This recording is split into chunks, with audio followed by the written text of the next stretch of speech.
Great Britain used to be the largest empire on Earth. It sprawled around the world under the rule of the British Crown. From America to Africa to Asia, they controlled the seven seas with their mighty, powerful navy. The Second World War, however, put an end to the empire. The UK lost its colonies but managed to retain part of the past glory, and in 1973, the country joined the European Union. Today, after a raucous exit from the Union, the country is in the worst shape in centuries. Last year, 3 in 4 Brits said the UK was worsening as a place to live. As an explanation, they mentioned the degradation of the National Health Service, the management of immigration, Brexit, and the rising cost of living. A set of circumstances that make life especially difficult for one specific group of citizens, the younger. This is why young people feel like they have no future in the UK. The UK has, for a long time, failed to solve its main economic problem. The country is over-reliant on a single industry, one that doesn't depend on production and that is heavily concentrated in one single city, London. We are talking, of course, about the financial industry. The UK financial services sector was the 4th largest out of all the OECD countries in 2021, and it contributed a whopping 8.3% of the country's total GDP output. Half of this percentage was produced in London alone. The UK financial sector not only has an outsized weight in the country's gross domestic product, it also employed over 1 million people, making it the de facto source of around 3% of the country's total jobs. When an economy has an outsized dependency on only one economic activity, global market changes that affect said activity often have a sizable impact on the country's economy. The political elites of the United Kingdom, both Conservative and Labour politicians, have kept this issue unaddressed for decades. To make things worse, the UK has seen its economy faltering for the last 15 years. The economic engine of the country has suffered from a persistent episode of stagnation that has kept the GDP growth slow. After growing at a 33% rate between 1993 and 2007, the output per hour of work in the British economy lowered its growth rate to a 7%. Wages fell into a similar stagnation pattern after the impressive dynamism the UK economy showed in the previous decades. From a growth of 28% prior to 2007, after the Great Recession, their growth stunted at a mere 8%.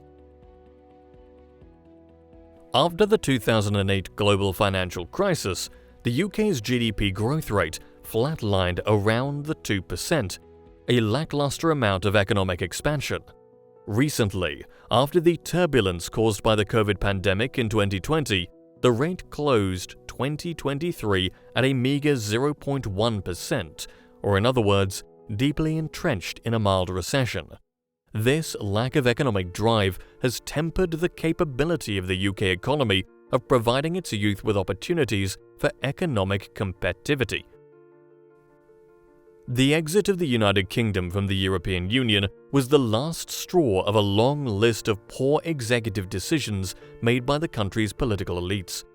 The vote that took place in 2016 saw the country deciding in favour of abandoning the EU by 51.9%, a very slim margin that proved to have devastating and long-lasting consequences for the country's economy. By leaving the EU, the UK not only lost its access to the common market, it also brought a loss of over 140 billion British pounds to the economy, an impact that made the average Brit lose nearly £2,000 and that severed almost 2 million jobs out of the population. However, the nefarious consequences of Brexit might be far from over. According to independent research, the country might still lose an additional £160 billion by 2035 if no mitigating actions are taken. However, the economic impact was not the only negative effect Brexit had on young people in the UK.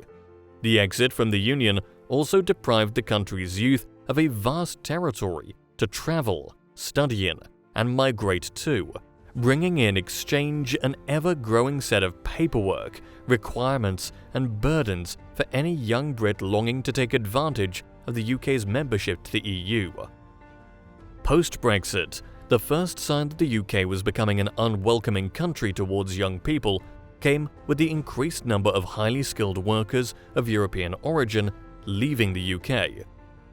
A normal decision, given that the UK's decision to leave the European Union effectively made the costs of living in Britain for European nationals sharply escalate.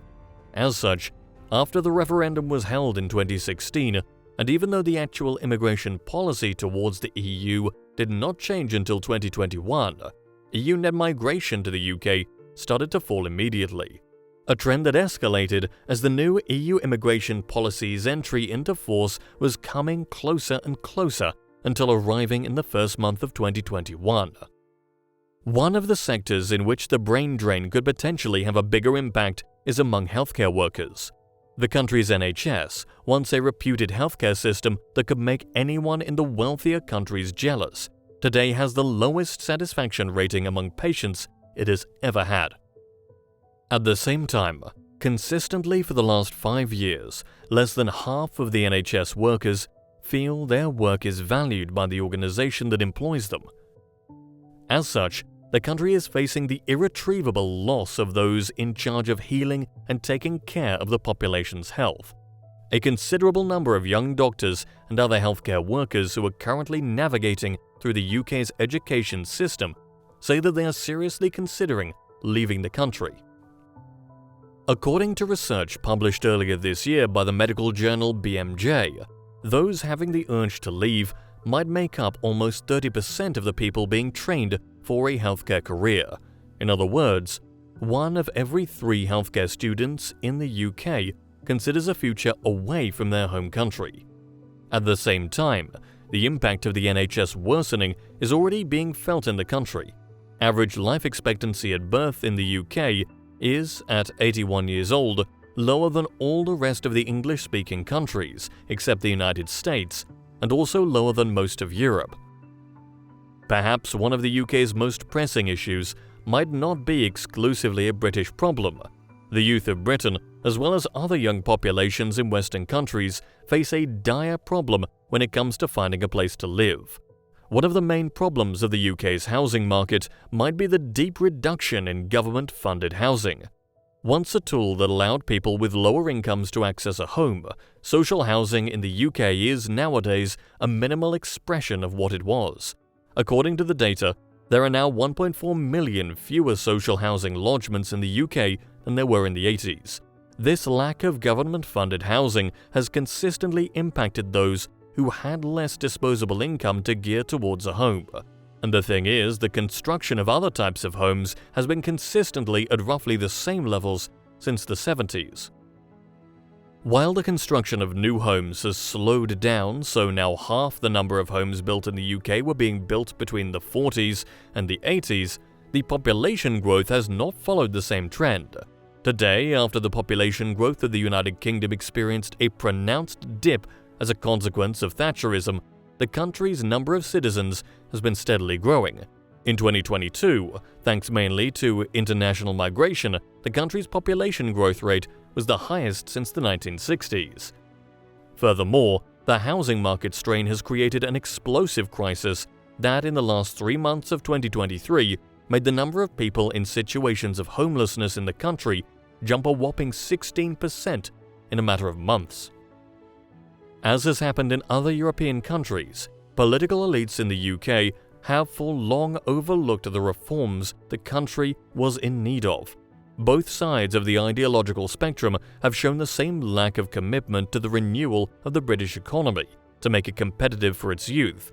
As such, the younger Brits are condemned to a country with an economy that is faltering, a housing market that seems impossible to access, and an overall environment that doesn't take their needs fully into account. A situation that, gone unaddressed for much longer, might end up turning the kingdom into no country for young men.